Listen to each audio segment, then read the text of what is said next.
नमस्कार दोस्तों, स्वागत है आपका हमारे स्पेशल शो में जिसका नाम है रिश्तों की डोरी। और मैं इस शो की होस्ट आप सभी की दोस्त ममता कर्नाटक। दोस्तों, रिश्ता चाहे जो भी हो, पर हर रिश्ते में कुछ हदें यानी बाउंड्रीज का होना बहुत ज़रूरी है।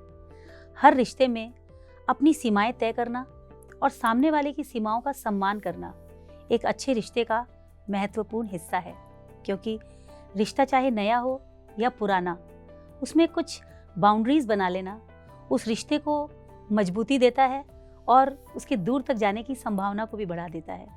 इसलिए मैं अक्सर कहती हूँ, रिश्ता वो नहीं होता जो दुनिया को दिखाया जाता है, रिश्ता वो होता है जो दिल से निभाया जाता है। रिश्ते में प्यार भले ही बेहद हो, पर फिर भी कुछ सीमाओं और कुछ हदों से उसे सजाया जाता है। तो आइए अपने हर रिश्ते को सजाते हैं कुछ बाउंड्रीज से, और हमारी गेस्ट सूजी सिंह जी को स्टूडियो में बुलाते हैं। नमस्कार मैम, आपका बहुत बहुत स्वागत है हमारे रिश्तों की डोरी शो में। नमस्कार ममता, आपको हमारे सारे दर्शकों को बहुत बहुत प्यार। Thank you so much ma'am. हम आगे बढ़ें इससे पहले हम एक छोटा सा वीडियो देखते हैं हमेशा की तरह। रिश्ता चाहे नया हो या पुराना, उसे उम्र भर निभाने के लिए उसमें कुछ बाउंड्रीज का होना बहुत जरूरी होता है। अगर रिश्ते में कुछ सीमाएं तय ना की जाए तो रिलेशन कुछ ही समय में अनहेल्दी और टॉक्सिक हो जाता है। कोई भी रिश्ता हेल्दी बाउंड्रीज के बिना स्वस्थ और खुशहाल नहीं बन सकता। तो आइए जानते हैं हमारे एक्सपर्ट से कि रिश्तों में हेल्दी बाउंड्रीज को कैसे सेट किया जाए।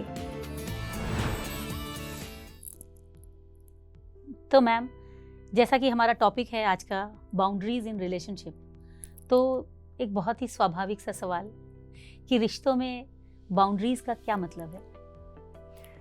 तो ममता, आपने कभी नोटिस किया है, अगर कोई आपके बहुत पास आके खड़ा हो जाता है तो आप तुरंत पीछे हट जाती हैं और कोशिश करती हैं कि उसमें और आप में हेल्दी दूरी मेंटेन हो सके।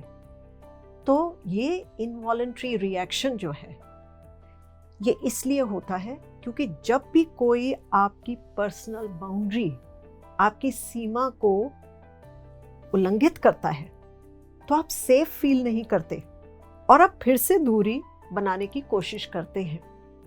तो जिस तरह एक घर या बंगले के इर्द गिर्द बाउंड्री वॉल बनाई जाती है ताकि वो घर सेफ और प्रोटेक्टेड रह सके, ठीक उसी तरह रिश्तों में भी हम फिजिकल और साइकोलॉजिकल बाउंड्रीज बनाते हैं। और ये बहुत ज़रूरी होती हैं क्योंकि ये हमारी नीड्स और हमारी एक्सपेक्टेशंस को सेट करती हैं और इससे हम रिश्तों में रिस्पेक्टेड और कंफर्टेबल फील कर सकते हैं।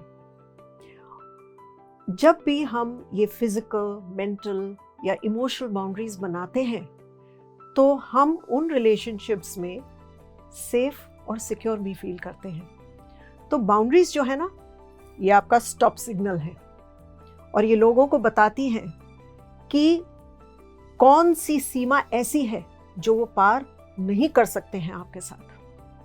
राइट, बहुत ही खूबसूरती से आपने इसका जवाब दिया। तो मैम, ये बताइए कि हमें रिश्तों में बाउंड्रीज की ज़रूरत क्यों है? तो बाउंड्रीज जो हैं, ये सेल्फ केयर का एक बहुत अहम हिस्सा होती हैं और ये रिश्तों में हमें रिस्पेक्टेड, कंफर्टेबल, वर्दी और सेफ फील कराती हैं। अगर हम बाउंड्रीज नहीं बनाते हैं तो लोग हमें अब्यूज़ कर सकते हैं, हमें हर्ट कर सकते हैं, गहरी चोट पहुंचा सकते हैं अपने शब्दों से, टच करके, और हम बहुत अनसेफ फील करने लग जाते हैं, हमारा गलत फ़ायदा भी उठा सकते हैं। इसलिए बाउंड्रीज के 3 मेन पर्पस होते हैं। पहला पर्पस होता है कि बिहेवियर लिमिट्स को सेट करना ताकि लोग हमें बिल्कुल वैसे ट्रीट करें जैसा हम चाहते हैं और हमारी सेल्फ एस्टीम, सेल्फ रिस्पेक्ट ये बनी रहे। दूसरा पर्पस होता है कि कौन सी बिहेवियर हमें एक्सेप्टेबल है और कौन सी नहीं, ये तय करना, ताकि लोग हमें मैनिपुलेट ना करें और हम कंफर्टेबल और रिस्पेक्टेड फील कर सकें उस रिश्ते में। और तीसरी जो हमारी बाउंड्रीज का पर्पस होता है वो है कि हमें फिजिकली और इमोशनली हमें बचाए रखना, ताकि कोई हमें अब्यूज ना करे और हम लोगों के साथ सेफ और सिक्योर फील करें। अब मान लो कि आपका कोई दोस्त है और वो बार बार आपको मोटू मोटू कह के बुलाता है, ये आपको बिल्कुल पसंद नहीं है और कई बार आपको ये हर्ट भी, बहुत गहरी फीलिंग आती है कि यार क्या कर रहा है मेरे साथ ये, पर आप आगे से चुप रहते हैं और कहना चाहते हैं पर नहीं कह पाते हैं। तो इस बिहेवियर से पता चलता है कि फ्रेंड के साथ आपकी जो बाउंड्री है ये बहुत ओपन है, जिस वजह से वो बार बार आपको बॉडी शेम कर रहा है। और जब वो देखता है आपके चेहरे पे एक्सप्रेशंस आपके सैड हो जाते हैं, तब वो बस मजाक में बोल देता है, अरे चिल करो यार, तुम इतनी सीरियस क्यों हो रही हो, मैं तो सिर्फ मजाक कर रहा हूँ तुम्हारे साथ। उसके लिए मजाक होगा, पर असल में वो क्या कर रहा है, आपकी इमोशनली बाउंड्री को वायलेट कर रहा है। तो अगर आप चाहते हैं कि आप इस बाउंड्री को स्ट्रेंथन करें, तो अगली बारी जब वो आपके लिए मोटू शब्द इस्तेमाल करता है तो आप उससे बड़ी फर्म वे में बोलिएगा कि देखो ये मजाक मुझे बिल्कुल पसंद नहीं है, और अगर अगली बारी तुमने मेरे लिए ये शब्द इस्तेमाल किया तो मैं तुमसे बात करना बंद कर दूंगी। तो यहाँ आप देख रहे हैं इस एग्जाम्पल में कि किस तरह हमारी मेंटल और इमोशनल पीस जो है ये निर्भर है बाउंड्री बनाने पे। एग्जैक्टली। और अगर हम रिश्तों में सेफ, सैटिस्फाइड और हैप्पी रहना चाहते हैं ना, तो बाउंड्रीज बनानी हमें सीखनी पड़ेंगी। बिल्कुल, अपनी सेल्फ रिस्पेक्ट को भी मेंटेन करने के लिए बहुत ज़रूरी है। पर कई बार क्या होता है कि हम अंदर ही अंदर बुरा फील कर लेते हैं, पर बोल नहीं पाते हैं। क्या बात है कि उस रिश्ते में या तो हम डरते हैं कि बोलने से हम वो रिश्ता खो ना दें, तो हम अपने इमोशंस को सप्रेस कर लेते हैं। तो मैम, अभी जैसे आपने अपनी चर्चा में ओपन बाउंड्रीज का जिक्र किया, तो क्या और भी कैटेगरीज होती है इस तरह से? तो बाउंड्रीज की 3 कैटेगरीज होती है। Oh wow. पहली कैटेगरी ओपन कैटेगरी होती है, जिसको हम सॉफ्ट बाउंड्रीज भी कहते हैं। अब इसका मतलब है कि बाउंड्री वॉल जो है वो टूटी हुई है, कोई भी अंदर आ जा सकता है, बाहर जा सकता है। तो जिन लोगों की सॉफ्ट बाउंड्रीज होती हैं, ये दूसरे लोगों से बहुत आसानी से प्रभावित हो जाते हैं, क्योंकि इन लोगों की बाउंड्रीज जो है मर्ज हो जाती हैं। इन्हें समझ ही नहीं आता कि ये कहाँ ख़त्म होते हैं और दूसरा कहाँ शुरू होता है।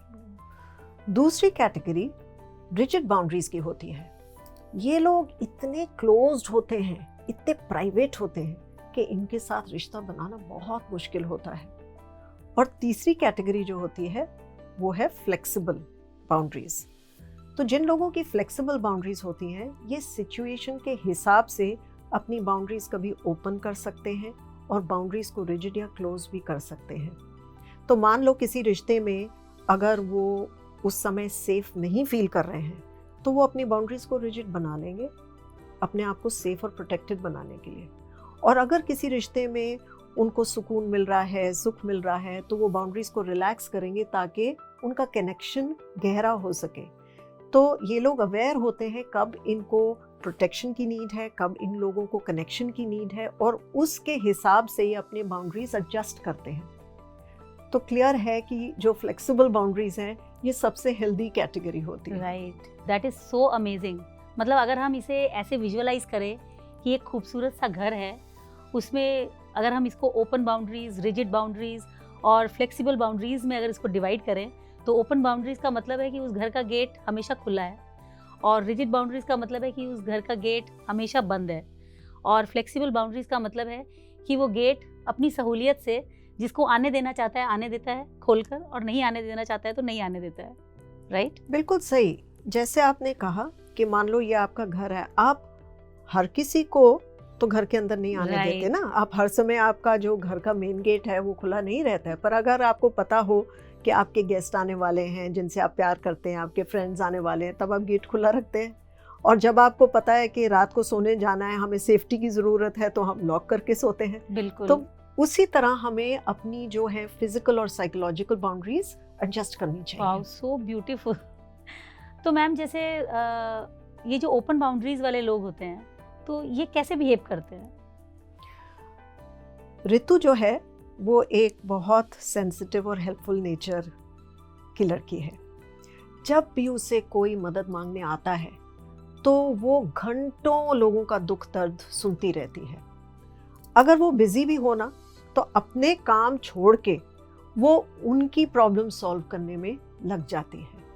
और लोग अपना हर किस्म का जो कहते हैं इमोशनल बैगेज है, मुझे अपनी सिस्टर इन लॉ से प्रॉब्लम है, मुझे ऑफिस में मेरा कॉलीग तंग कर रहा है, बहनों के साथ मेरी बन नहीं रही हैं, प्रॉपर्टी की प्रॉब्लम चल रही है, ये सारी जो है हैवी बातें उसी के ऊपर आके डंप कर देते हैं। और उसके बाद उसको बोझ भी लगता है, पर वो कभी ना नहीं करती है। पर अगर कभी ऋतु को ज़रूरत पड़ जाए ना, तो तब किसी के पास उसके लिए समय नहीं होता है। ऐसे टाइम पे उसको हर्ट फील होता है और वो सोचती है कि आगे से मैं लोगों को इतना टाइम नहीं दूंगी, मुझे थोड़ा सा रिजर्व्ड रहना चाहिए, पर वो कर नहीं पाती है। क्योंकि जिन लोगों की ओपन या सॉफ्ट बाउंड्रीज होती हैं, ये लोग किसी को मना नहीं कर पाते। इनका सबसे बड़ा चैलेंज है नो नहीं बोल पाते। इसलिए आसानी से मैनिपुलेट हो जाते हैं और इनको अपनी नीड्स समझ नहीं आती हैं। ये दूसरों की नीड्स बड़ी क्लियरली देख पाते हैं, उनको हेल्प करने में ये ज़्यादा समय लगा देते हैं। और जो और एक बहुत इम्पॉर्टेंट बात है कि इनकी इंडिपेंडेंट थिंकिंग नहीं होती है। ये दूसरों की सोच पे डिपेंड करते हैं, वो हमें बताएं कि हमें क्या सोचना है, हमें क्या करना है। तो एक तरह जिस तरह वो कहते हैं ना कि एक लीडर हुआ और फॉलोअर हुआ, ये फॉलोअर टाइप के लोग होते हैं, तो दूसरों की बातों से ज़्यादा इन्फ्लुएंस्ड रहते हैं ये लोग। पर अक्सर क्या होता है कि फिर जीवन में इनको एक खालीपन सा महसूस होने लग जाता है। ये फुलफिल नहीं होते हैं क्योंकि देते जा रहे हैं, मिल तो रहा नहीं है कुछ। इसलिए जिन लोगों की सॉफ्ट या ओपन बाउंड्रीज होती हैं, उनके लिए मेरा सजेशन है, हाँ प्लीज, कि सबसे पहले अपनी नीड्स को समझने की कोशिश करें और अपनी नीड्स को प्रायोरिटाइज करें, जिसको कहते हैं ना पुट योर सेल्फ फर्स्ट, तो वो प्रैक्टिस करें। दूसरा, ना बोलना सीखें। अब मान लो दिन में आपसे 10 लोग कोई काम या हेल्प मांगते हैं, 10 में से कम 4 बार ही तो मना करने की कोशिश करो, ताकि आप अपनी सेहत को प्रायोरिटी दे सको, या जो काम आपने पहले निपटाने हैं। ये नहीं कि आप अपनी नींद कॉम्प्रोमाइज कर रहे हैं, रात को लेट बैठ के अपना काम खत्म कर रहे हैं और दिन भर आप दूसरों की सेवा में लगे हुए हैं। और तीसरी बात कि जब भी कोई इन लोगों को हर्ट करता है, इनकी डिसरिस्पेक्ट करता है, तो इन्हें सीखना पड़ेगा कैसे अपने सपोर्ट में इन्हें खड़ा होना है और वहाँ पे बाउंड्री बना के स्टॉप सिग्नल देना है। आई थिंक मैम इसमें बहुत ज़रूरी है कि मतलब इंसान का emotionally intelligent and emotionally stable and strong होना, बिकॉज ये सारा जो खेल है ये इमोशंस का ही तो है। कहीं ना कहीं हम इमोशनली वीक होते हैं, इसीलिए हमारी बाउंड्रीज ओपन होती है, क्योंकि हमें ज़रूरत होती है एप्रिसिएशन। बिकॉज हम अगर किसी की चीज़ भी सुन रहे हैं तो हमें लगता है कि वो इंसान हमसे जुड़ाव महसूस करेगा, वो हमारा हो जाएगा, राइट? इस तरह बिल्कुल सही। तो वो कहीं ना कहीं हम अंदर से, हमारे खुद के अंदर वैक्यूम है वो, कि हम इमोशनली फुलफिल्ड नहीं है। इस वजह से शायद हम दूसरों में वो चीज़ ढूंढते हैं। इमोशनली नीडी जब हम हो जाते हैं राइट, तो क्या होता है कि हम सोचते हैं कि अगर मैं दूसरों को हेल्प करूंगा तो वो मुझे लाइक करेंगे, yes, मुझे समय देंगे। बिल्कुल। पर जिस तरह मैंने ऋतु के एग्जाम्पल में बताया कि जब उसको ज़रूरत पड़ती थी तो कोई साथ नहीं खड़ा मिलता था। इसलिए ये हमें समझना होगा कि हर इंसान सेल्फ अब्जॉर्ब्ड है, अपनी दुनिया में वो गुमा हुआ है। ये हमारा मिसकंसेप्शन है कि अगर हम बिल्कुल बैकवर्ड्स बेंड करके उनकी मदद करते रहेंगे तो वो भी हमारे साथ खड़े रहेंगे। और जब वो नहीं होता है ना, तो हमें बहुत गहरी चोट पहुंचती है। और यही मतलब है बाउंड्री बनाने का। बिल्कुल। कि अपनी जो एक्सपेक्टेशंस और नीड्स, उसकी हद, उसकी जो सीमा है वो हम बांध लें। वो कहते हैं ना कि इतना भी किसी के आगे मत झुको कि वो आपको पायदान समझ के आपके ऊपर पैर रख के चला जाए। बिल्कुल सही, बिल्कुल सही। तो मैम ये तो हुई ओपन बाउंड्रीज की बात, थोड़ा रिजिड बाउंड्रीज के ऊपर भी प्रकाश डालें। तो शीला जो है वो बहुत क्वाइट टाइप की है। जब भी कोई ऑफिस का फंक्शन होता है या फैमिली गेट टुगेदर होता है, सारे लोग बातचीत कर रहे हैं, हंसी मजाक कर रहे हैं, शीला मैडम आएंगी और वो चुपचाप एक कोने में जाके बैठ जाएंगी। और अगर कोई उन्हें हाय हेलो बोलता है तो बस सवाल का जवाब दे देंगी या हेलो बोल देंगी, पर लोगों को ऑब्जर्व करती रहेंगी, बातचीत किसी से नहीं करती वो। और उनको किसी के जीवन में कोई इंटरेस्ट नहीं है, उनके क्या चल रहा है, उनका दुख क्या है, उनका सुख क्या है, उनकी अकम्पलिशमेंट क्या है, अचीवमेंट क्या है, नॉट इंटरेस्टेड। और ना ही वो चाहती हैं कि कोई उनके जीवन के बारे में कुछ पूछे, कोई सवाल रखे, नहीं। उनको बस अकेले रहना ही अच्छा लगता है, क्योंकि उनकी बाउंड्री जो है बहुत रिजिड है। तो जिन लोगों की बाउंड्रीज रिजिड होती हैं, उनकी नेचर बहुत प्राइवेट होती है, वो अलूफ और डिस्टेंट होते हैं, अकेला रहना पसंद करते हैं। और अक्सर ऐसे लोगों की अगर हम रिलेशनल हिस्ट्री में झांक के देखें, पता करें, तो इनको कोई गहरा सदमा लगा होता है, कोई रिश्तों में चोट पहुंची होती है, या फिर इनका कोई अब्यूज़ का इंसिडेंट होता है जिसकी वजह से ये लोगों को ट्रस्ट नहीं करते हैं। ऐसे लोगों को ना मिलके लगता है कि आप किसी बंद किले के सामने खड़े हैं और अंदर जाने का कोई भी रास्ता नहीं है। जिन लोगों की रिजिड बाउंड्रीज होती हैं, इनका सबसे बड़ा चैलेंज ना ये है कि ये बड़ी स्ट्रिक्ट टाइप दिखते हैं, तो इनको अप्रोच करने में भी इंसान को डर लगता है कि भाई आगे से झाड़ देंगे ये तो। ना किसी से ये बातचीत करते हैं, ना किसी से अपने बारे में कुछ बताते हैं, तो दूसरे को लगता है कि भाई मैं इनके साथ कोई भी अगर बात करूं, इंटीमेट होने की कोशिश करूं, तो आगे से पता नहीं क्या रिएक्शन मिल जाएगा। ऊपर से इन्हें कॉन्फ्लिक्ट से बड़ा डर लगता है, तो ये अगर लगता है कि कोई बात बिगड़ रही है तो वहाँ से भाग लेंगे ये बिल्कुल, क्योंकि इन्हें रिजेक्शन का बड़ा डर है। तो ये कभी भी फिजिकली या इमोशनली लोगों से क्लोज होते ही नहीं है। पर फिर ऐसे लोगों को रिश्तों में रस नहीं मिलता। तो अगर रिजिड बाउंड्रीज वाले लोग चाहते हैं कि उनके रिश्ते और सेटिस्फाइंग हो, तो ये बहुत ज़रूरी है कि ये हर सिचुएशन में बातों को पर्सनली ना लें, दूसरे लोगों के पॉइंट ऑफ व्यू को समझने की कोशिश करें, क्योंकि इनका बड़ा रिजिड पॉइंट ऑफ व्यू होता है कि मेरी सोच ये कहती है तो ऐसा ही होना चाहिए। कॉन्फ्लिक्ट मैनेज करना सीखें। और ये बहुत इम्पॉर्टेंट है कि जब भी ये किसी सिचुएशन को देखते हैं तो उसमें ब्लेम पे ध्यान ना दें, सॉल्यूशन पे अगर ये ध्यान देते हैं तो इनके रिश्ते मच बेटर हो सकते हैं। तो बेसिकली एक ओपन बाउंड्रीज एक एक्सट्रीम है और रिजिड बाउंड्रीज एक एक्सट्रीम है, बिल्कुल। और हमें बीच में आना है फ्लेक्सिबल बाउंड्रीज पर। बिल्कुल सही। तो मैम ये तो आपने हमें बाउंड्रीज की 3 ब्रॉड कैटेगरीज बताई। अब ये बताएं कि क्या हम पर्सनल बाउंड्रीज कितने प्रकार की बना सकते हैं? तो आज मैं आपको 6 टाइप की पर्सनल बाउंड्रीज के बारे में बताऊंगी। Physical, material, emotional, intellectual, financial और सेक्सुअल। Oh my God. तो फिजिकल बाउंड्रीज जो होती हैं ये टच से रिलेटेड होती हैं।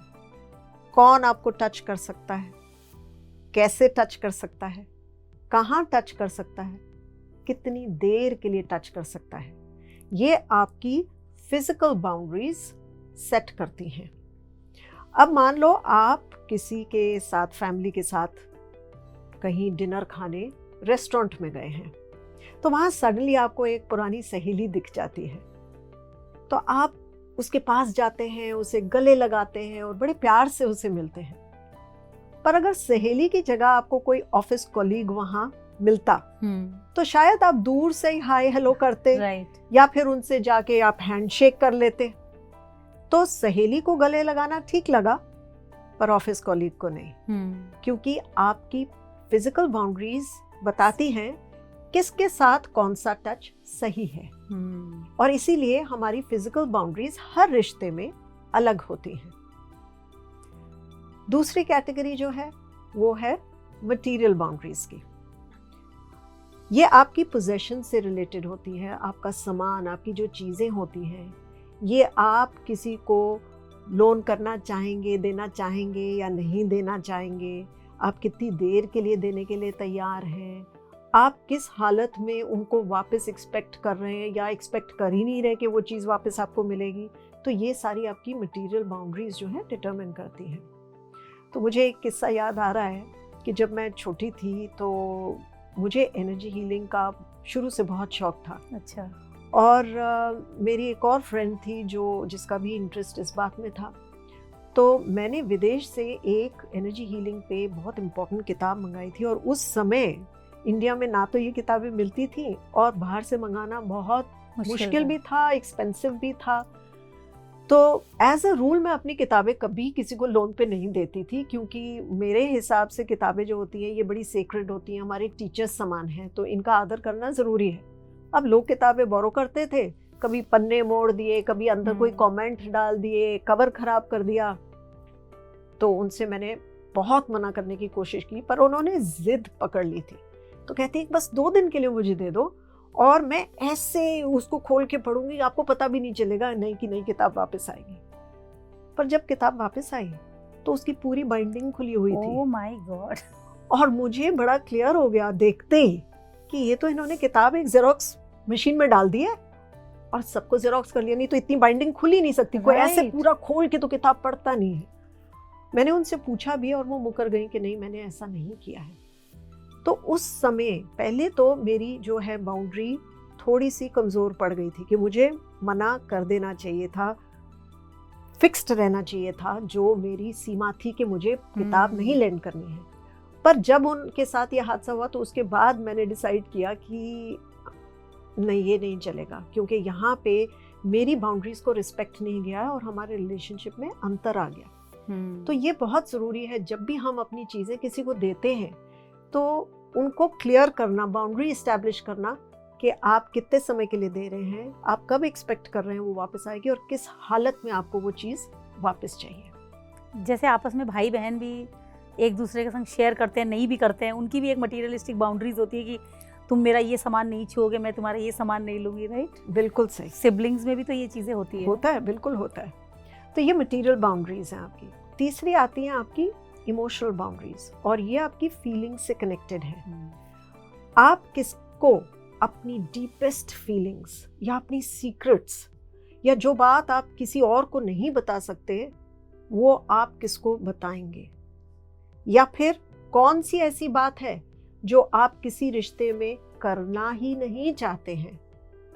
और तीसरा कि कौन आपके ऊपर आके अपना इमोशनल बैगेज डंप कर सकता है और कितना आप सहन करेंगी, कितना बोझ उठाएंगी उनका। ये सारी आपकी इमोशनल बाउंड्रीज डिटरमिन करती हैं। एक मेरे को लेडी ने बताया कि उसके ब्रदर की अभी मैरिज हुई थी और उसकी जो भाभी हैं वो आके उनसे कुछ दिनों के बाद उनकी इंटीमेट सेक्स लाइफ के बारे में कुछ प्रॉब्लम्स जो भी थी वो डिस्कस करना उन्होंने शुरू कर दिया। उन पे मतलब सारा वो बर्डन डाल रही थी। अब इनको बड़ा अजीब लग रहा था क्योंकि बात तो भाई के बारे में हो रही है ना। बिल्कुल। तो उन्होंने बड़ा क्लियरली उनसे, अपनी सिस्टर इन लॉ से कह दिया कि देखो ये बातें मेरे को बहुत अनकंफर्टेबल कर रही हैं, आप मुझसे ना करें, आप अपनी किसी फ्रेंड से करें, वो आपका आउटलुक है, पर मैं ये बात आपके साथ नहीं कर सकती हूँ। तो उन्होंने बड़ी क्लियर बाउंड्री बनाई कि कौन सी बात वो करने के लिए तैयार नहीं थी। अब इमोशनल बाउंड्रीज को लेके एक और बहुत इम्पोर्टेंट फैसेट है। कुछ समय की बात है कि मेरे क्लिनिक में एक लड़का आया था जिसके ब्रदर की डेथ हो गई थी और इसने कभी भी अपना दुख जो है उसको एड्रेस नहीं किया था, एक्सप्रेस नहीं किया था, क्योंकि वो नहीं चाहता था कि उसके पेरेंट्स उसे देखें और दुखी हों। पर उस दिन क्लिनिक में वो बहुत रोया, उसने अपना दिल हल्का किया और मैं भी एक आफ्टर ऑल यंग बॉय था, तो मेरे ख्याल मैं उससे काफ़ी कनेक्टेड फील करने लगी। अब दिन भर तो मैं क्लिनिक में बिजी रही, पर शाम को जब मैं सैर करने निकली तो मेरा मन भरा हुआ था और बार बार मुझे रोने की फीलिंग आ रही थी। तो उस समय मैं एकदम अवेयरनेस में आई कि भाई ये तो मेरा दुख नहीं है, ये तो उस बच्चे का दुख है। उस दिन मेरे ख्याल मेरी जो इमोशनल बाउंड्री थी वो बहुत सॉफ्ट और ओपन हो गई थी, और इसकी वजह से वो सारा दुख का बोझ मैंने अपने ऊपर ले लिया था और वो मेरी मेंटल इमोशनल हेल्थ को अफेक्ट कर रही थी। इसलिए ये मैं सबको बताना चाहती हूँ कि जब भी कभी हम जैसे किसी की डेथ हो जाती है, अफसोस करने जाते हैं, या किसी के साथ कोई डिफ़िकल्ट प्रॉब्लम होती है, किसी के बच्चे का एक्सीडेंट हो गया, कुछ हुआ, तो हमें अपनी बाउंड्रीज रिजिड बना के जाना चाहिए। तभी हम उनको भी सपोर्ट दे सकते हैं और अपना भी ध्यान रख सकते हैं। नहीं तो क्या होगा कि हम उनका जो इमोशनल बोझ है वो अपने घर में उठा के ले आएंगे, और फिर हमारी हेल्थ भी खराब होगी, हमारा मूड खराब होगा, तो हमारी फैमिली पे भी वो बोझ आएगा। इसलिए इस सिचुएशंस में थोड़ा ध्यान रखें। ये तो हुआ हमारी जो इमोशनल बाउंड्रीज थी। अब हम बात करेंगे इंटेलेक्चुअल बाउंड्रीज की। ये बाउंड्रीज जुड़ी हुई होती हैं आपके आइडियाज, आपके बिलीव्स, आपके पॉइंट ऑफ व्यू, आपकी ओपिनियन से। और ये इसलिए इम्पोर्टेंट होती हैं ताकि हम ये एक्सेप्ट कर सकें कि अलग लोगों के अलग अलग विचार हो सकते हैं, और हमें अपने विचार किसी और पे थोपने नहीं चाहिए, या दूसरे हम पे ना थोपें। तो मान लो कि आप एक ग्रुप में बैठे हुए हैं और आप अपने पास्ट लाइफ एक्सपीरियंसेस कुछ शेयर कर रहे हैं वहाँ पे। तो ग्रुप में एक जन है जो आगे आके बोलता है कि ये सब रीइंकार्नेशन थ्योरीज बकवास है, ऐसा कुछ होता ही नहीं है, एक ही जन्म होता है, आदमी आता है, खाता पीता है और मर जाता है। तो अगर उस समय आप उससे बहस करने लग जाते हैं, आप उसको कन्विंस करने की कोशिश करते हैं कि नहीं आपकी सोच गलत है, आपको मैं बता रही हूँ कि मेरे खुद के एक्सपीरियंसेस पास्ट लाइफ के हुए हैं, तो आप उसकी जो है इंटेलेक्चुअल बाउंड्री को वायलेट कर रहे हैं। तो जब भी हम अपनी ओपिनियन, अपना पॉइंट ऑफ व्यू किसी के ऊपर फोर्स करते हैं, तो हम उनकी इंटेलेक्चुअल बाउंड्री का उल्लंघन कर रहे हैं। और इसी तरह अगर कोई हमारी सोच का मजाक उड़ाता है या हमें गलत ठहराता है, तो वो हमारी बाउंड्रीज वायलेट कर रहे हैं। तो हमें हमेशा ये चीज़ याद रखनी चाहिए कि अलग लोग, अलग विचार, ये हमें ओपन माइंड रखना है, एक्सेप्ट करना है इस चीज़ को। राइट, विचारों का मतभेद हो सकता है, मन में भेद नहीं होना चाहिए। सही। तो अब आते हैं हम फाइनेंशियल बाउंड्रीज पे। तो ये जुड़ी हुई हैं मनी मैटर्स के साथ। आप किसके साथ पैसा शेयर करेंगे, किसको आप लोन देना चाहेंगे, कितना खर्चा करना चाहते हैं, कितनी सेविंग करना चाहते हैं, कब आप वो लोन वापस लेना चाहते हैं, ये सारी बातें जो हैं, ये सारे पैसे से रिलेटेड जो एस्पेक्ट्स हैं, ये हमारी फाइनेंशियल बाउंड्री से जुड़ी हुई हैं। अब मान लो कि आप रेस्टोरेंट गए फ्रेंड्स के साथ और प्रोग्राम सभी ने बनाया था, पर ऑर्डर आपने प्लेस कर दिया, तो वेटर लाता है, बिल आपके सामने रख देता है। अब आपकी फाइनेंशियल बाउंड्री स्ट्रांग है तो आप बड़े आराम से बोल सकेंगे अच्छा भाई बिल इतने का है तो हम स्प्लिट कर लेते हैं। पर अगर आपकी फाइनेंशियल बाउंड्रीज वीक हैं तो आप उस टाइम एक प्रॉब्लम में आ जाएंगे कि भाई आज मैं बिल दे दूं, अगली बारी कोई और दे देगा। आप बोल नहीं पा रहे हैं कि हम स्प्लिट कर लेते हैं बिल। तो अगर आप गिल्टी फील कर रहे हैं मांगने से या हेजिटेट कर रहे हैं, झिझक आ रही है आपको, तो आपकी फाइनेंशियल बाउंड्रीज वहाँ वीक है। और एक और बड़ी सिचुएशन हमारी डेली लाइफ में होती है, कोई फ्रेंड्स हैं, फैमिली हैं, वो हमसे लोन मांग लेते हैं, भाई हमें इतने पैसे की ज़रूरत है, हमें दे दो। तो उस समय हम मना कर पाते हैं कि नहीं, या कोई बहुत बड़ा लोन मांग लेता है कि मेरे को इतने बड़े अमाउंट की ज़रूरत है, बहुत ज़रूरी है, मेडिकल एक्सपेंस, और कई बार रीजंस भी ऐसे देते हैं कि हमें लगता है कि भाई कैसे मना करें। तो उस टाइम आप अपनी बाउंड्री के हिसाब से आप लोन दें। अगर आपकी बाउंड्री रिजिड है, अगर आपने बड़ा क्लियरली सेट किया हुआ कि भाई मैं किसी को लोन एक्सटेंड नहीं करती, क्योंकि लोग अलग अलग बहाने भी बना लेते हैं कई बार, या कोई पैसा लेके आपका वापस ही नहीं देता और आपको पैसे मांगने में दिक्कत है, तो आप फिर वो पैसा नहीं देंगे। कई बारी शादी ब्याह में भी ये बातें हो जाती हैं कि फैमिली में वेडिंग है, हस्बैंड को प्रेशर आ रहा है कि भाई हमने इतना पैसा लगाना पड़ेगा, वाइफ बोल रही है भाई हमारे ही खर्चे नहीं निकल रहे, आप बोल रहे हो इतना पैसा लगाना पड़ेगा। तो मिल के वहाँ पे फाइनेंशियल बाउंड्रीज जो हैं वो इस्टेब्लिश करनी पड़ती है। तो अब आते हैं सेक्सुअल बाउंड्रीज पे। मान लीजिएगा कि आप किसी को डेट कर रहे हैं और आपका अभी रिलेशनशिप स्टेटस क्लियर नहीं है, आप क्या सिचुएशनशिप में हैं क्योंकि रिश्ता नया है, या आप एक्सक्लूसिव है, आप आगे जाके साथ रहना चाहते हैं, शादी करना चाहते हैं, ये क्लियर नहीं है आपको। अगर ऐसे टाइम पे आपका पार्टनर आप पे प्रेशर डालता है कि हमें इंटीमेट होना है, और आपकी अगर सॉफ्ट बाउंड्रीज हैं, तो हो सकता है कि आप ना चाहते हुए भी उसके प्रेशर में आ जाएं, उसको खुश करने के लिए आप इंटीमेट हो जाते हैं, पर आपको अंदर ही अंदर गिल्टी फीलिंग होती है। अगर आपकी रिजिड बाउंड्रीज हैं तो आप तो अलाउ ही नहीं करेंगे, पर अगर आपकी फ्लेक्सिबल बाउंड्रीज हैं तो आप डिसाइड कर सकते हैं कि कौन सी आपकी लिमिट है, क्या आप अलाउ करेंगे, क्या आप अलाउ नहीं करेंगे। इसी तरह मैरिज में भी पार्टनर्स के बीच में, कपल्स में हेल्दी सेक्सुअल बाउंड्रीज होनी चाहिए। अक्सर क्या देखा जाता है कि एक पार्टनर जो है वो इंटीमेट होना चाहता है, दूसरा पार्टनर इंटीमेट नहीं होना चाहता है, पर वो अपने पार्टनर को खुश करने के लिए या उसके प्लेजर के लिए गिव इन कर देता है, राइट। या उसे डर लगता है कि अगर मैं ये ऐसा नहीं करता हूँ तो डर की वजह से वो करता है कि ये मेरे को प्यार नहीं करेंगे, या इनसिक्योरिटी कोई आ जाती है।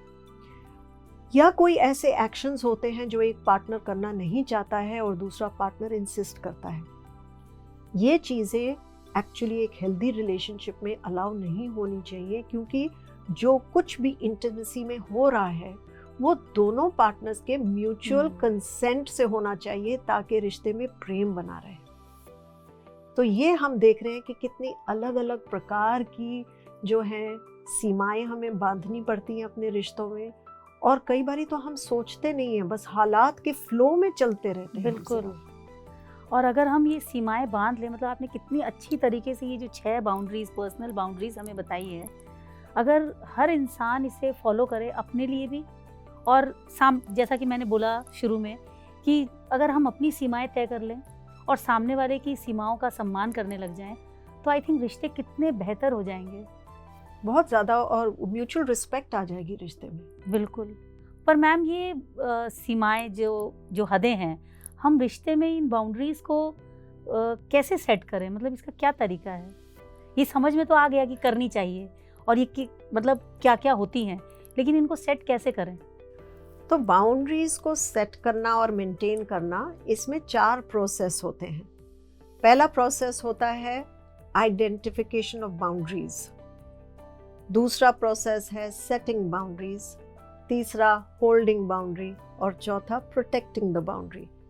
तो पहले से शुरू करते हैं कि आइडेंटिफाइंग द बाउंड्री, मतलब आप किस रिश्ते में कौन सी बात को लेके नाखुश हैं, कौन सी आपकी हद आपको लग रहा है कि कोई लांघ रहा है, कोई आपको वायलेट कर रहा है, कौन सी बात आपको सही नहीं लग रही है, कौन सी उनकी बिहेवियर आपको अपसेट कर रही है, तंग कर रही है, तकलीफ दे रही है।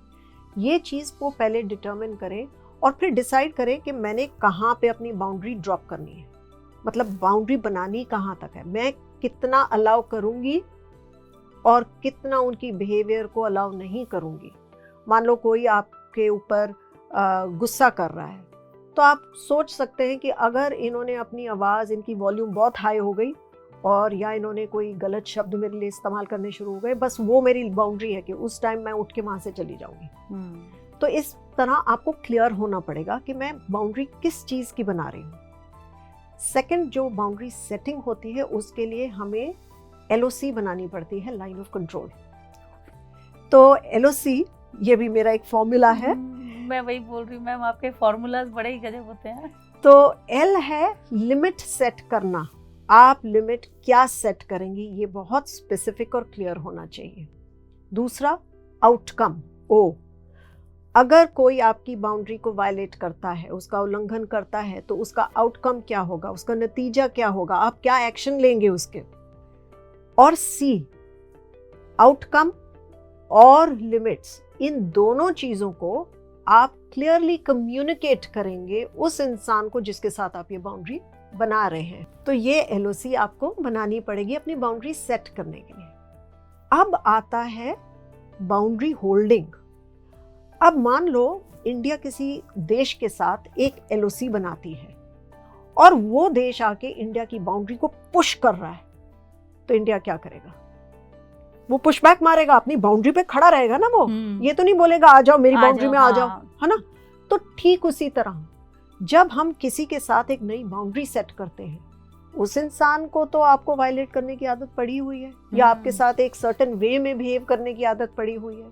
तो अब वो जब देखेगा कि आप वो रुकावट पड़ रही है वहां पे, तो वो आके जरूर आपको पुश करेगा आपकी बाउंड्री को कि भाई ये मेरी जो पुरानी आदत है वो तो उसी हिसाब से बिहेव करेगा। उस समय आपको वहां पे अपनी बाउंड्री को होल्ड करना है, कुछ भी हो जाए। और ये बहुत ज़रूरी है, क्योंकि अगर आप बाउंड्री होल्ड नहीं करते हैं तो वो आप बाउंड्री उस इंसान के साथ बना ही नहीं पाएंगे। वो सीरियसली लेगा ही नहीं आपको, वो आपकी बाउंड्री की रिस्पेक्ट ही नहीं करेगा। अगर आप पुल बैक कर जाते हैं, अगर फिर से सॉफ्ट बना लेते हैं, आप गिव इन कर देते हैं, तो वो बाउंड्री नहीं बन पाएगी। और लास्ट जो है बाउंड्री को प्रोटेक्ट करना।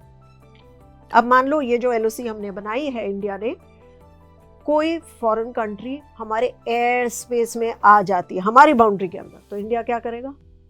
एक्शन लेगा या मिलिट्री एक्शन लेगा, कुछ तो करेगा, चुप तो बैठेगा नहीं।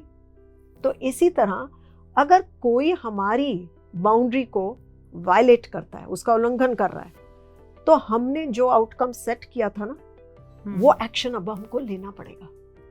अगर हम वो एक्शन नहीं लेते हैं तो इंसान सोचेगा कि इसका तो कोई कॉन्सिक्वेंस ही नहीं है, मैं इसको बाउंड्री को क्रॉस करूं, ये बाउंड्री है ही नहीं, उसके लिए वो बाउंड्री एग्जिस्ट ही नहीं करेगी फिर। तो इसलिए ये चारों प्रोसेसेस जो हैं हमें फॉलो करने पड़ेंगे। और अक्सर जो पहले प्रोसेस होते हैं वो आसान होते हैं, क्योंकि हम मन ही मन सोच रहे हैं। जैसे पहले मैंने आपको ऋतु के एग्जाम्पल में बताया था, वो मन में सोचती थी मैं आगे से लोगों की हेल्प नहीं करूंगी, पर जब समय आता था तो वो सॉफ्ट पड़ जाती थी, अपनी बाउंड्री होल्ड नहीं कर पाती थी कभी भी। तो इसी तरह बाउंड्री होल्डिंग जो है ये बहुत इंपॉर्टेंट फैसेट है हमारे सेटिंग ऑफ बाउंड्रीज और मेंटेनिंग बाउंड्रीज का। मैम, आप मुश्किल से मुश्किल चीज़ों को अपने फॉर्मूला से जितना आसान बना देती हैं, तो ये सच में बहुत ही बेहतरीन चीज़ है आपकी। तो जैसा कि अभी आपने सारी बाउंड्रीज़ का जिक्र किया, तो क्या पेरेंट्स के साथ भी हमें बाउंड्रीज़ मेंटेन करनी चाहिए और इसमें क्या चैलेंजेस होते हैं? तो कई पेरेंट्स जो होते हैं बहुत इंटरफियरिंग होते हैं, कंट्रोलिंग होते हैं और इमोशनली नीडी होते हैं, इसलिए अडल्ट बच्चों को उनके साथ बाउंड्रीज बनानी पड़ती हैं। और सेकंड पॉइंट ये है कि बच्चे जब छोटे होते हैं ना, तो उनकी अलग सोच नहीं होती, जो पेरेंट्स बोलते हैं वो मान लेते हैं। जैसे बच्चे बड़े होते हैं, कॉलेज जाते हैं, जॉब्स में जाते हैं, उनकी विचारधारा बदलने लगती है, वो अलग अलग पर्सपेक्टिव्स उनको मिलते हैं, तो अब उनकी नीड्स जो हैं बदलने लग जाती हैं। अगर वो बाउंड्रीज नहीं बनाते हैं पेरेंट्स के साथ, तो वो जो नीड्स अब उनकी हैं वो पूरी नहीं हो पाएंगी, और इसलिए उनको बाउंड्रीज बनाना बहुत ज़रूरी होता है। जहाँ पे हम देखते हैं रिश्तों में ये बाउंड्रीज नहीं बनाई जाती, वहाँ पे पेरेंट्स और अडल्ट बच्चों के बीच में एक टेंशन, एक स्ट्रेस, एक प्रेशर कुकर इफेक्ट आने लग जाता है कि अंदर ही अंदर वो पेरेंट्स को रिजेंट करने लग जाते हैं, और वो जो एक प्रेम नेचुरल फ्लो होना चाहिए वो होता नहीं है। इसलिए बाउंड्रीज ज़रूर सेट करनी चाहिए, पर ये आसान नहीं होती पेरेंट्स के साथ, क्योंकि माँ बाप जो होते हैं वो हमें पैदा करते हैं, पालते पोसते हैं, पढ़ाते लिखाते हैं, सारी बचपन में नीड्स हमारी फुलफिल करते हैं, तो हमें उनके साथ एक रोल रिवर्सल करना पड़ता है। जीवन में हमेशा अब तक पेरेंट्स हमें बताते रहे क्या करना है क्या नहीं करना है, अब सडनली जब हम बाउंड्री बनाने जाते हैं तो हम उनको बता रहे हैं कि क्या ओके है और क्या ओके नहीं है। तो इसलिए ये काफ़ी चैलेंजिंग हो जाता है लोगों के लिए। और पर्टिकुलरली मेरे ख्याल कुछ चैलेंजेस जो उनके सामने आते हैं, पहला तो ये है कि उन्हें लगता है, एक बिलीफ बनी हुई है कि अगर हम पेरेंट्स के साथ बाउंड्री सेट करते हैं तो हम उनकी डिसरिस्पेक्ट कर रहे हैं या हम कोई गलत काम कर रहे हैं। इस बिलीफ को ड्रॉप करना होगा। गिल्ट आ जाता है। दूसरा जो पॉइंट है वो उनको अपने पेरेंट्स के रिएक्शन से घबराहट होती है कि वो पेरेंट्स हमें जज करेंगे कि भाई तुम कैसे हो, तुम क्रिटिसिज्म हमारी करेंगे या हमें ब्लेम करेंगे, शेम करेंगे, तो इसलिए वो बाउंड्री नहीं बना पाते हैं। तीसरा इशू आ जाता है कि गिल्ट ट्रिप से हमें बचना पड़ता है, क्योंकि कई बारी जब आप पेरेंट्स के साथ बाउंड्री बनाने की कोशिश करोगे तो वो हमें गिल्टी फील कराते हैं। अब मान लो कोई जना अपने पेरेंट्स से कहता है भाई मुझे शादी नहीं करनी है, तो पेरेंट्स बोलेंगे कि बेटा हमारी खुशियाँ आपके हाथों में हैं, हम बिना नाती पोती देखे मर जाएंगे, तो हमारी खुशियाँ क्या आप पूरी नहीं करोगे। अब यहाँ पे जो है वो अडल्ट बच्चा बेचारा फंस जाता है। या करियर को लेके कई बार ये बात हो जाती है, पेरेंट्स बोलते हैं कि देखो हमारे परिवार में हमेशा बच्चे जो हमारे बॉयज़ हैं, हमारे बेटे इंजीनियरिंग करते हैं, तुमने अगर इंजीनियरिंग नहीं की तो हमारी सोसाइटी में नाक कट जाएगी। तो ये बड़ी प्रॉब्लम आ जाती है। कई लोगों को ये भी फियर होता है कि पेरेंट्स अगर हमने बाउंड्री सेट की तो हमसे डिस्कनेक्ट कर देंगे, वो हमसे रूठ जाएंगे, हमसे बात नहीं करेंगे, और ये फिर उनके लिए बहुत मुश्किल होता है। पर जो मुझे लगता है एक सारी यूनिवर्सल जो इशू है सबके साथ, वो ये है कि लोग सोचते हैं भैया जैसे रिश्ता चल रहा है चलने दो, पीस को कॉम्प्रोमाइज़ मत करो, भाई झमेला पड़ेगा, घर में ड्रामा होगा, कलेश होगा, क्या ज़रूरत है, चलने दो जीवन। राइट। और अगर हम चलने देते हैं जीवन को, तो फिर हम अपने जीवन को अपनी तरह से नहीं जी रहे हैं, हमारी नीड्स फुलफिल नहीं हो रही हैं, और उस रिश्ते में कड़वाहट पैदा शुरू हो रही है। वो माँ बाप के साथ जो एक नेचुरल फ्लो ऑफ लव हो सकता है, अगर हेल्दी बाउंड्री मेंटेन हो पाए, वो नहीं हो पाती है। पर मैं ज़रूर ये कहूँगी कि बच्चों को सोच समझ के अपनी और प्रॉपर वे में वो अपने पेरेंट्स के साथ अगर बाउंड्री सेट करें तो इन चैलेंजेस को ज़रूर ओवरकम कर सकते हैं। तो फिर मैम हम मतलब अपने पेरेंट्स की बिना डिसरिस्पेक्ट किए, उनको बिना इमोशनली हर्ट किए, हम कैसे उनके साथ बाउंड्रीज सेट कर सकते हैं? मेरे हिसाब से तो सबसे पहले ये जानना ज़रूरी है कि जिस विषय में भी आप बाउंड्री सेट करना जा रहे हैं, पेरेंट्स का ओपिनियन क्या है उसके बारे में। अगर ये हमें पता चल जाए तो हम बड़े सेंसिटिव वे में उसे अप्रोच कर सकते हैं। दूसरा, जब भी पेरेंट्स के साथ बाउंड्रीज बनाएं तो बड़ी ग्रैटिट्यूड के साथ और बड़े कंपैशन के साथ बनाएं, बिल्कुल, ताकि वो बुरा ना माने उस बात का।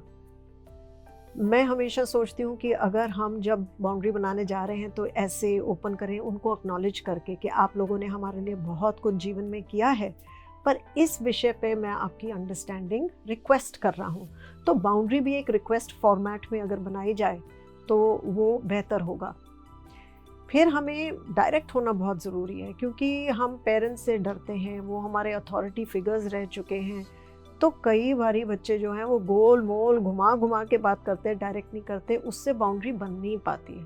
मान लो आप किसी लड़की को डेट कर रहे हैं और आप क्लियर हैं कि मैंने तो इसी से शादी करनी है, तो आप पेरेंट्स से क्लियरली कहें कि मैं मन बना चुका हूँ। पेरेंट्स और प्रोस्पेक्टिव रिश्ते देख रहे हैं, रिश्तेदारों को बोल रहे हैं भाई लड़की बताओ। आप अगर उनसे डायरेक्ट नहीं बोलोगे, कई बच्चे होते हैं वो ये सिर्फ बोल देते हैं अभी मैं शादी करने को तैयार नहीं हूँ। पेरेंट्स को ये बात समझ ही नहीं आ रही, भाई इसके मन में कोई और है। तो गोल मोल ना करें, डायरेक्ट होकर अपनी बाउंड्री बनाएं, ताकि कोई कंफ्यूजन ना रह जाए और कल को पेरेंट्स आपसे अपसेट ना होए कि भाई तुमने तो हमें डायरेक्ट बताया नहीं था, हम कैसे समझ लेते तुम्हारे मन में क्या है। दूसरा, हमें स्पेसिफिक ज़रूर होना चाहिए। अब मान लो पेरेंट्स आपके साथ रहते हैं और घर में जो हेल्प है वो हमें सबको ही पता है कि हेल्प मिलनी आजकल बहुत मुश्किल है। अगर पेरेंट्स बार बार उसको क्रिटिसाइज़ करते हैं, उसके काम में नुक्स निकालते हैं, ये ठीक नहीं है, उसे डांट देते हैं, तो आपको बड़े स्पेसिफिक होके उनको कहना पड़ेगा कि देखिए अगर आप उसे डांटेंगे, वो छोड़ के चली जाएगी तो हमें बड़ी दिक्कत होगी, हम ऑफिस कैसे जाएंगे। आप उनसे कुछ ना बोलें कि आपकी जो इशू है आप हमसे डिस्कस कर लें, हम किसी ना किसी उस चीज़ का सल्यूशन निकाल लेंगे। तो आप जो भी विषय है उसकी स्पेसिफिक्स में जाइए कि कैसे करना है, ताकि दोनों की प्रॉब्लम जो है सॉल्व हो सके। राइट। और यही 5th हमारा एस्पेक्ट है कि भाई पेरेंट्स के साथ अपनी नीड्स को माइंड रखते हुए अगर कहीं कॉम्प्रोमाइज़ हो सकता है ताकि दोनों पार्टीज जो हैं उनमें उनकी प्रॉब्लम सॉल्व होती है, तो कॉम्प्रोमाइज़ करें, नेगोशिएट थोड़ा सा करें उनके साथ, ये ज़रूरी है ताकि उनकी डिसरिस्पेक्ट भी नहीं हो और हम अपनी बाउंड्रीज की हिफाजत भी कर सकें। देखिए, डिसरिस्पेक्ट शब्द तो मैं बिल्कुल यहाँ पे यूज़ ही नहीं करना चाहती हूँ, क्योंकि इससे यही एक कारण है कि हमारा डर बढ़ जाता है बाउंड्रीज में। पर मैं ये कहूँगी कि उन्हें बुरा ना लगे। हाँ, राइट। है ना, तो उनकी फीलिंग्स हर्ट ना हो। मतलब हम जो करने जा रहे हैं ये हम कोई गलत काम नहीं कर रहे हैं, पर ये बात पेरेंट्स को भी तो समझनी चाहिए। हाँ। कि बच्चे बड़े हो गए, उनकी हाँ। अलग सोच है, हम अपनी सोच उन पे क्यों थोप रहे हैं। आई थिंक ये जैसे अब मैं एक डॉटर भी हूँ और एक पेरेंट भी हूँ, तो ये दोनों तरफ से लागू होती है। बिल्कुल। कि मैं खुद की भी समझ पाऊंगी अपने पेरेंट्स के साथ, और शायद मैं ये भी समझ पाऊंगी कि अपने बच्चे को मुझे कितनी आज़ादी देनी है, उसकी बाउंड्रीज को मैं कैसे क्रॉस ना करूं। बिल्कुल। तो ये 2 वे प्रोसेस है एक तरह से। How to give enough space, right. कि हर इंसान अपनी सोच रख सके, अपनी नीड्स पूरी कर सके, अपने जीवन में सुखी रह सके। ये नहीं कि हमने उसकी लाइफ को डिक्टेट करना है कि भाई तुम ऐसे जियो, या हमने तो ऐसे जिए इसलिए तुम्हें भी वैसे जीनी चाहिए। ये लागू नहीं होना चाहिए। तो मैम, ये तो बात हुई पेरेंट्स के साथ हमारी बाउंड्रीज, तो क्या कपल्स के बीच में भी बाउंड्रीज होना ज़रूरी है? बिल्कुल ममता, और बहुत सारी बाउंड्रीज होती हैं कपल्स के बीच में, इसलिए मैंने एक फॉर्मूला बनाया है ताकि आप सब याद रख सके इतनी सारी बाउंड्रीज। और ये शब्द है डेफिसिट। डेफिसिट। हाँ जी। ओके। और जो लोग बजट वॉच करते हैं वो तो वाकिफ होंगे इस शब्द से, क्योंकि बजट के मामले में ये ज़रूर आता है शब्द। पर जिन लोगों को इसका मतलब नहीं पता है, मैं बता दूं, डेफिसिट शब्द याद ज़रूर रखिएगा, क्योंकि इसका मतलब होता है लॉस। और अगर ये शब्द आपने याद नहीं रखा तो आपको आपके पार्टनर के साथ लॉस होगा। इसलिए डेफिसिट शब्द ज़रूर याद रखिएगा। हाँ, तो अब इसमें डी जो है ये है डिसीजन मेकिंग। डिसीजन मेकिंग में दोनों पार्टनर्स की से होनी चाहिए, चाहे वो छोटी डिसीजन हो चाहे वो बड़ी डिसीजन हो। ये नहीं होना चाहिए कि हस्बैंड ने डिसाइड कर लिया है और अब आप इन्फॉर्म कर रहे हो वाइफ को, या वाइस वर्सा, कि वाइफ ने मन बना लिया और अब आप हस्बैंड को बता रहे हैं। दोनों मिल के डिसाइड करें कि क्या करना है। फिर DE आया इमोशनल बाउंड्रीज। और इमोशनल बाउंड्रीज का मतलब एक दूसरे की फीलिंग्स की रिस्पेक्ट करना। अब इसमें कई बार देखा जाता है कि जो एक पार्टनर थोड़ा लेस इमोशनल होता है ना, तो वो कई बार दूसरे पार्टनर की फीलिंग्स को ट्रिवियलाइज कर देता है कि अरे यार, हर समय तुम इतनी सेंसिटिव, रोना धोना मचा के रखा हुआ है, क्या प्रॉब्लम है, मतलब इसमें इतनी बड़ी कौन सी बात है। तो ट्रिवियलाइज नहीं करना है, जिस इंसान की फीलिंग्स हैं उनको रिस्पेक्ट करना है। F फाइनेंशियल बाउंड्रीज, क्या खर्चे करने हैं, कितनी सेविंग करनी है, आपको फ्रीडम है पैसे खर्च करने की कि आपको हमेशा दूसरे पार्टनर से पूछना पड़ता है। ये सारी बातें जो हैं ये सारी फाइनेंशियल बाउंड्री से जुड़ी हुई हैं। तो इसमें भी कपल्स में बड़ी क्लैरिटी होनी चाहिए। सेविंग्स हो, इन्वेस्टमेंट्स हो, खर्चे हों। ये नहीं कि एक ही पार्टनर संभाल रहा है और दूसरे पार्टनर को खबर ही नहीं है। या कई बार देखा जाता है फैमिलीज़ में कि अगर वाइफ वर्किंग भी होती है तो वो अपना पैसा लाके सब हस्बैंड को दे देती है या इन लॉज को दे देती है, तो वहाँ पे वर्किंग होने के बाद भी फाइनेंशियल फ्रीडम नहीं आती है। तो इसलिए ये बहुत ज़रूरी है हस्बैंड एंड वाइफ दोनों फाइनेंसेस को लेके बिल्कुल इक्वल पार्टनर्स रहें। अब आया DEFI। आई हुआ इंटिमेसी, और इसके बारे में तो मैं आपको बता चुकी हूँ कि इंटिमेसी हमेशा म्यूचुअल कंसेंट से होनी चाहिए। ये बहुत बहुत ज़रूरी है, क्योंकि नहीं तो दोनों पार्टनर्स में जो है इसको लेके सेंसिटिविटी बहुत बन जाती है। DEFI C communication. तो हम एक दूसरे से बातचीत कैसे करते हैं, इस विषय पे बहुत चर्चा हो चुकी है एपिसोड्स में, पर मैं हमेशा ये बात दोहराना चाहूँगी कि अगर आपकी ऊंच नीच हो भी रही है, आपकी मिसअंडरस्टैंडिंग कोई हो भी रही है, तब भी एक बाउंड्री होनी चाहिए। कैसे शब्द इस्तेमाल अलाउड नहीं है। और जो मैं सबसे कहती हूँ कि कभी भी वर्स्ट मूड में भी अपने पार्टनर के साथ डी शब्द ना इस्तेमाल करें। डाइवोर्स, जब बहुत गुस्सा चढ़ा होता है, पारा हाई होता है, तो अब वैसे ऐसे कैजुअली उस शब्द को लोग थ्रो कर देते हैं कि अच्छा ठीक है, हाँ, तो ड्रामेटिक होता है पर उसका इफेक्ट जो है वो नेगेटिव हो जाता है। इसलिए ये बहुत ज़रूरी है कि हम समझें कि कम्युनिकेशन की भी हमारी बाउंड्री होनी चाहिए। कौन सी लिमिट हम क्रॉस नहीं करेंगे, कौन से शब्द हम इस्तेमाल नहीं करेंगे, कौन सी लेबल्स हम अपने पार्टनर्स पे नहीं रखेंगे। फिर आया आई हुआ आइडेंटिटी और इंटेलेक्चुअल बाउंड्री। कपल्स में ये ज़रूरी नहीं है कि मेरी सोच आपकी सोच से मिले। मैं अलग सोच सकती हूँ, आप ये नहीं कह सकते कि तुम्हारी सोच मैटर नहीं करती है, या ये नहीं कहना कि मुझे इसके बारे में ज़्यादा पता है, क्योंकि एक सुपीरियॉरिटी इंफीरियॉरिटी कॉम्प्लेक्स हमें नहीं बनाना है पार्टनर के साथ। दोनों की सोच हम सुन के, दोनों के पॉइंट ऑफ व्यू सुन के, तो एक बड़े बड़े रिस्पेक्टफुल वे में हमें अराइव करना है कि अच्छा हमने क्या डिसाइड किया है।